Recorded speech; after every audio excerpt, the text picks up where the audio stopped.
What's up, everybody, and welcome back to another Bodybuilding 101. We're going to talk today about training, something that a lot of people get wrong and a lot of people overthink, a lot of people underthink. So we're going to try and give you some actionable points here which you should be implementing into your training as foundations. There's a few things to consider, and I think first of all I'm going to put form first, because I think it's really important that you never talk about form again, because it's perfect. For me, when I talk about progression, when I talk about overload, when we talk about trying to create new muscle through training, it goes without saying that form is perfect. You have to standardize your form in order to have a tangible thing to progress. If we know that form changes every single session, maybe you go a little bit quicker, maybe you go a little bit slower, that is going to put more or less stimulus through a muscle, which you can't necessarily track. So the more stable we can keep these inputs, these things that you need to consider for training, the better. So form's got to be perfect, right? I can't sit here and say your form is perfect or my form is perfect. I've got to sit here and say you need to go through the most amount of movement that you have as safely as possible without compromising joints, ligaments, tendons, or increasing your ability to risk injury. So have good form, that's standard, that's done. We know that. What do we need to do in order to create new muscle? We have to send a signal to the muscle via the brain, however that feedback loop system is. We have to increase that signal. We have to have a stimulus which we would consider novel. And it just means something that the body hasn't received before.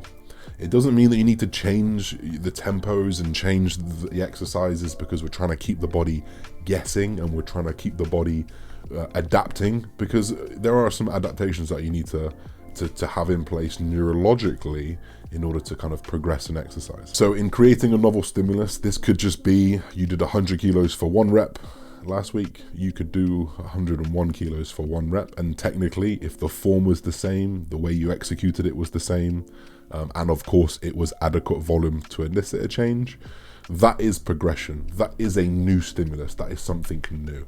So I think people, when they hear novel stimulus, they think, oh, I need to go do something different that I've never done before because it's new. Well, actually, novel stimulus can come in the form of more weight, more reps, more volume in total. We've got our idea of keeping form perfect.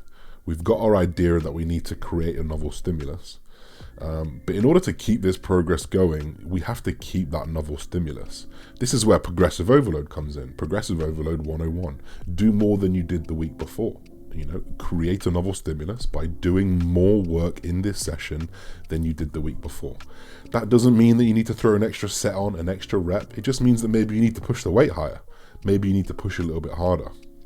And once you've understood that you have to do more than you did the week before, like if you're not training hard enough, eventually you're going to be training hard enough, because every single week you're incrementing the amount that you do.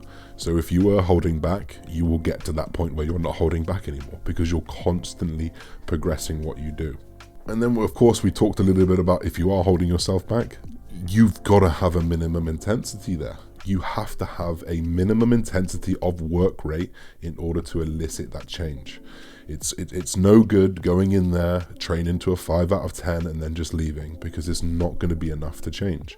You're going to have a baseline amount of volume that your body can just lift and stay the same. The worst thing you can do is stay there, because you're going to stay there. So a nice rule of thumb that I like to say is train anything over a 7 out of 10. If you love training to failure like I do, go to your 10s, do your 9s. But if you're someone who's a little bit more reserved, I wouldn't go below a 7, maybe a 6 at the very beginning of a mesocycle. So by that, all I mean is, if you could do 10 reps of the weight and 10 is failure, just do 8 reps and then you can progress as a minimum. So once we've established we've got a minimum intensity, we've got a standardized form, and we know that we need to create a novel stimulus. These 3 things are the 3 things that you need to be focused on throughout your training.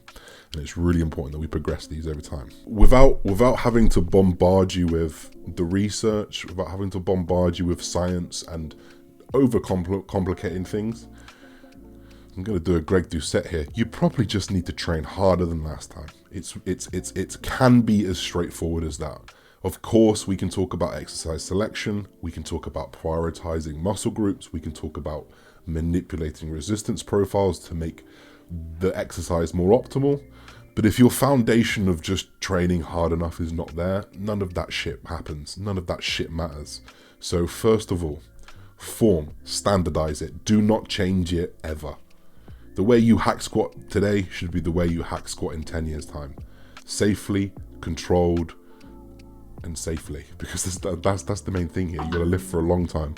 We got to make sure that we're lifting for a long time, not just for a good time and getting that weight up, because there will be a time when it grinds on you. So form is standardized, you've got your intensity standardized, and then we know that we need that novel stimulus in the form of progressing volume. Your volume can be reps, your volume can be sets, your volume can be weight. Obviously, the best way to work out your volume, depending on your definition of, most people just consider it the amount of weight that you do times the amount of times that you do it times the amount of sets that you do it. So if it's 100 kilo for one rep for one set, that is 100 kilos of volume. You know that next week you've got to do 105 kilos of volume, maybe 110, and so on. And you've got to progress that upwards. Those are the 3 to 4 foundational pillars of training. If you can standardize all of those and make sure you're progressing all of those, I promise you, you're going to make some gains. So please enforce those, keep strong to them, and adhere to that, and keep your discipline, because it will be easy in the pursuit of getting stronger, in the pursuit of trying to put more size on. It will be easy to let maybe your form slip a little bit because you want more weight. It will be easy to maybe let your intensity slip a little bit because you want more weight.